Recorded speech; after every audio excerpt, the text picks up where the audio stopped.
My name is Ashley. I'm alcoholic. Hi, Ashley. Hello. It's good to see you all. It's good to be here.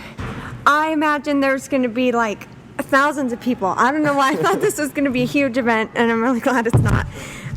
Because I'm terrified of two types of people, men and women.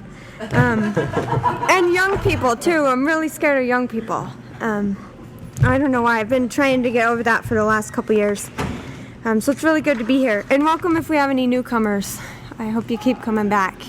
I feel like Chet said everything that I planned in my head to say. My sobriety date is June 17th of 2007. So I got sober, I was 20 years old. And I heard a lady share the other day about, she got sober at like 32.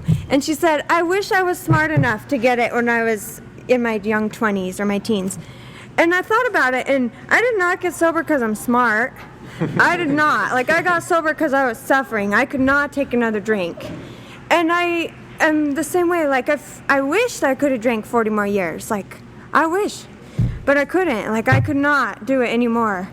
And I came to Alcoholics Anonymous not because my mom told me to, the judge didn't tell me to, nobody told me to. I just was fucking dying, and I couldn't do it for any longer. And now I'm almost 27, and it's pretty cool. I'm really grateful that I got sober young. I learned a lot of things in those young years, like 21, 22, 23. Like, I came to AA, I didn't know how to drive, I didn't know how to work or pay any bills. Like, I never had anything. I just was pretty much a bum for my whole life and didn't learn. And I dropped out of high school when I was 17. I wanted to go to Canada and grow pot, and I did. And it was pretty cool. Me and my little girlfriend took the Greyhound up there and worked on a farm for a couple months. And that was really like, that was what my dream. That's what I wanted to do forever. And it's crazy. So I want to share what happened, or what it was like, what happened, and what it's like now. What it was like. I drank from the very first time I drank like an alcoholic. Like, I put it in my body and I was fucked. I was blacked out and barfing everywhere, and my little girlfriend carried me home, dragged me across the grass, and for some reason that night I was eating cat food. I don't know why. I do weird things when I'm drunk, and I peed on my stereo. I don't know why. I'm just like not. I like in the book it says that an alcoholic in his cups is a creature, and I feel like that. Like, I wasn't really a human, and I also did a lot of meth, and that kind of turned me crazy. And when I think of the bottom, I was 19 and I was smoking dope in a dumpster. It was tipped upside down, and I like put chairs in it and painted the walls and stuff. It was good though, because the wind couldn't get in, so I could like light my drugs. And and I was 19 years old, and I actually didn't get sober till 20. So I kept going and did a few more things. And yeah, when I had enough, I had enough. And I showed up to AA on my BMX and had nothing. I had a backpack, and I think I had a bus pass. I think I did. And I remember I got sober at a club with these old men in Bountiful, and there were no young people. And I felt like I was the only girl. And they were all like 70. A lot of them have passed on now. They were freaking old. And they would talk in the noon meeting about golfing and like their wife and their garden and all this stuff. And it was weird. I thought my fucking life is over. Like, I'm 20 years old and this is what it's come to. But it was better than drinking. So I sat there in the meetings and I listened. And those guys saved my ass. And I still visit them. And yeah, I love that. And when I found Young People's AA, I was super excited. I got my license at like my 6 months, and then borrowed my dad's truck and started going down to the Candlelight. And I feel like that's when life kind of began. And it says in the book that God will teach us, He'll show us how to create the fellowship that we crave. And tonight has been so fun. That was so fun. Yeah, this is totally what I want. Yeah. So I got to AA. And I had enough, and I listened, and I heard three things. I heard them say, God, Big Book, and sponsor. And I didn't know really what any of those things were. And I didn't dare to pray. I thought God was going to strike me with lightning because I've been so naughty. I didn't even know if he was real or not. But I knew that I couldn't do that for one more day. I did not want to get drunk again. And I couldn't suffer like that. I was either going to kill myself or that was it. Like, there was no other options. So I prayed. And I was sitting outside one night, and I looked up, and I saw the stars and the moon, and I thought, whatever put those there, I'm just going to pray to that. And it wasn't me, and it wasn't any human power, so I prayed to that. And it totally worked. And I don't know why, but something crazy happened, and I've never been the same, and I've never had another drink. And I worked the steps the way they're outlined in the book. Step 1 to me is, when I put a drink in my body, I cannot stop. I don't know why. I can't stop. Like, I'm willing to go to any lengths. I'll steal stuff. I'll hurt people. I'll give up my soul. I'll give up my everything, my job, my possessions, my whole bank account. I'll give it all up. And it's weird because my brain will try to tell me that it's okay to drink. It will say it's okay to put it in your body. Even though last time you ended up in jail with a felony and almost dead, but my brain is so stupid. I don't get it. It says, it was just weird things. It says, maybe you're not a real alcoholic. It's been 6 years. And that's why I'm still here in Alcoholics Anonymous, because I still have alcoholism, the same alcoholism that I had when I first got here. And step 2, I love step 2, because I pray and it takes care of that thing. I pray and I ask God, keep me sober and protect me from my own brain. And it works. It's crazy. Yeah. And then step 3, same thing. I ask God, direct my thinking and help me act better. Because I don't want to do those things. I don't want to steal. I don't want to hurt people. I don't want to be a bad friend or not a friend and not show up. I don't want to do those things anymore. And so I pray and I ask God, and then I do step 4, and I look at all those behaviors, and I find out why I did those, and then I stop doing them. I tell someone about it, and then I ask God, take it away in step 6 and 7. I love 6 and 7. I think that's my favorite step. Yeah, that's where the miracle has been for me. And then I go out and I repair the damage. And by that time, I don't do that stuff anymore. So I can say, here's what I did, and I don't behave like that anymore. And it's great. I love it. And then I get to share that with other people. And I've sponsored 2 women lately. One was 19, one was 20. And they both told me, they said, I don't think I'm a real alcoholic and I want to drink. And I was like, yay, that's good. I really hope you're not. Like, go get drunk. That's great. You should get drunk as long as you can. Go get it. I just know that I cannot. And I hope they come back. I don't know if they're real alcoholics or not. Maybe they're not. But yeah, if you could still drink, I say go do it. There's no reason to be here if you want to drink some more. Yeah, this is it for me. I don't want to drink anymore. Life is crazy now. I learned all these things in AA. When I first got sober, I got this job and started making a little money, and then I opened my first bank account, and then I found out you get approved for a loan, you can buy a car. And so I did, and I got this credit card, and looking back now, I wish I listened to my sponsor. Because I took, the bank gave me $17,000 and told me you can have this car, you can have this credit card as long as you pay on it. And I was working at a restaurant downtown making like, I don't know, $50 a day. Not enough to pay for that car. And I'm still paying that back today, which is, I've actually learned a lot. And yeah, it's been good. Now, like, I've been looking at my life right now, and I'm really responsible now. I've learned that just through working the steps. And I have shoes right now. They're really old. I really like them. And I haven't had new pants for a long time. I have a beater car. It's from 1992, and I love it. And I live really small, and I don't go out to eat too much, and I save money, and I pay those debts. Like, I pay for all those things. I had a good couple first years. I got a BMW and was living real fancy, and it was fun. But now I get to pay back. And I've learned a lot from that. I wouldn't recommend it, but that's how I had to learn. And yeah, I learned a lot just from the big book. It's crazy. Everything is in there. It's like that manual to life that I didn't have. Yeah, it teaches me how to be nice and how to share. basically like things that people learned when they were 5. I'm learning that now. And yeah. So I've learned how to pay my rent and do all those financial things.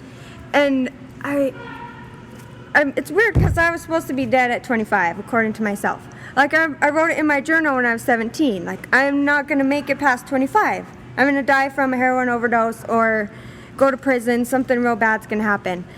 And now I'm almost 27, so I've been kind of reconsidering, like, I'm not dead, and I'm probably not going to die for a long time, so what am I going to do? And I spent the whole morning today at the U. I was taking a test, and it was really scary. Like, they were all high school seniors, and I felt really old. But I decided recently I'm going to go to school, and I want to get a degree and do something. Like, I don't want to waste my life, and yeah, I want to be the most that I can be. And I feel like God got me sober for a reason. I don't really know what it is yet, but when I sit down with another woman and share experience, strength, and hope, and she shares with me, I feel like that's what I'm here for. Yeah. I have half an hour. Okay. So one thing that's been pretty important in my sobriety, at my 4 years, I fell in love with this girl, and then she died. She committed suicide, and I really loved this girl. She was beautiful. She was 5'10". She was Russian, real pretty girl, and yeah, she committed suicide, and it was like, I don't know, the craziest thing that's ever happened in my whole life, and yeah, I was 4 years sober, and I remember when it happened, I called my sponsor, and I said, what am I supposed to do? Like, I don't know what I'm supposed to do. I don't know how to stay sober. Like, I can't even get in the bathtub. I can't do my laundry. I can't go to work. I don't know what to do. And she said, I need you to come over here. And she lived in Arizona. And I thought about it, and I didn't have enough money for a plane ticket, so I rode the Greyhound down there. It was 40 hours. And I was willing to do it, though. For some reason, the bus went down to Nevada, over to California, and then to Arizona. So it was weird. But that's what I needed to do. And I was so willing. I just really wanted to stay sober. Even though it hurt real bad, and it sucked, and I was just so confused, and it was just really crazy in my head. And I just knew I needed to see her and hang out with her.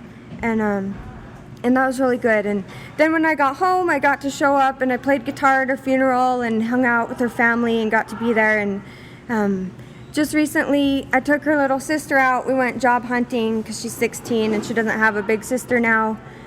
So I get to do those things, and it's been really hard. And I remember the whole time I was grieving, I couldn't figure out, like, what am I grateful for? And I was just so sad. Like, I wasn't grateful for anything. Like, my friend said, are you grateful for your hands that you can count blessings on? And I was like, no, I'm not. Like, I'm not grateful. I don't want to be here. I don't want to do this. And I just went into this funk. And I prayed, and I asked God, like, show me what I'm here for, because I don't feel like being here. And I made it to the God Camp Out. It would have been 2011, and I remember sitting in that meeting. It's a big, way up there at like 7,500 feet elevation, and I go every year. I've never missed it, and it's big. There's probably like 700 people. It's real spiritual up there, and that year I sat there in the meeting, and I heard this lady sharing, and I just thought to myself, like, this is what I'm here for. Like, God gave me Alcoholics Anonymous, and He needs me.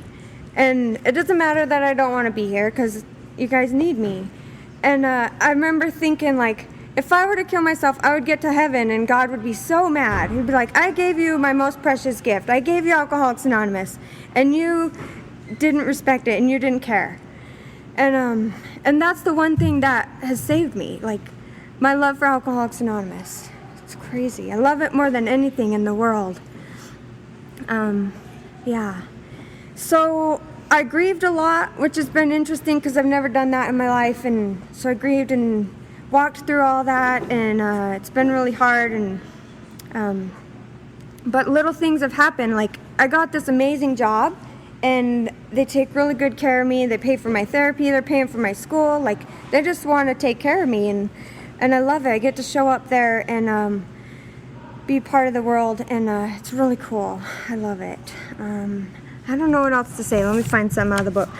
Oh, what I've been thinking about recently is the part where it talks about Dr. Young saying, here's the solution. I'm gonna try to rearrange your brain and then hope that it keeps you sober. And it didn't work for that guy. And then Dr. Young says, okay, I can't do it. I think that you're beyond human power. Probably the only thing that's gonna save you is God. And that guy shares in the book, and he says that the ideas and the things that used to power him were cast aside, and all of a sudden, like, new things came in, and he was thinking different and doing different things. And it was just like all of a sudden, like, God just took out those old ideas and old behaviors and put new ones in. And that's happened to me more than once, and recently, actually. Like, I have been really grateful. I actually downloaded a gratitude app because I've been kind of bad for like the last couple years. And I've decided, like, every day I'm going to list something. And if I don't, then it beeps and tells me to do it. And so that's been really helpful. And all of a sudden I'm grateful again. And I don't know why. But it's like new things have come into my life, and my thinking is different. And all of a sudden I'm excited to be here. And I'm excited to go to school. And I'm excited to work with others and to be in AA. And I'm grateful that Ben asked me, because I probably would have sat home and thought about myself, because that's what I like to do on Saturday nights. Yeah, it doesn't matter if it's good things or bad things, just as long as it's about me. So all day today I was thinking, what can I bring to this meeting? Like, I'm totally nervous and I don't really like sharing, but maybe there's somebody here that I can help. And I thought about that today. I just really hope that somewhere, someday, I can be helpful to some person. And it doesn't matter if I help all of you or not, but at least one person I hope I get to touch. And what I know today is that if you don't take a drink, life will get better. Yeah, there's nothing that a drink can make better. And my sponsor, she's really cool. She got sober in '84, and I was born in '87. So she has like a whole lifetime of experiences.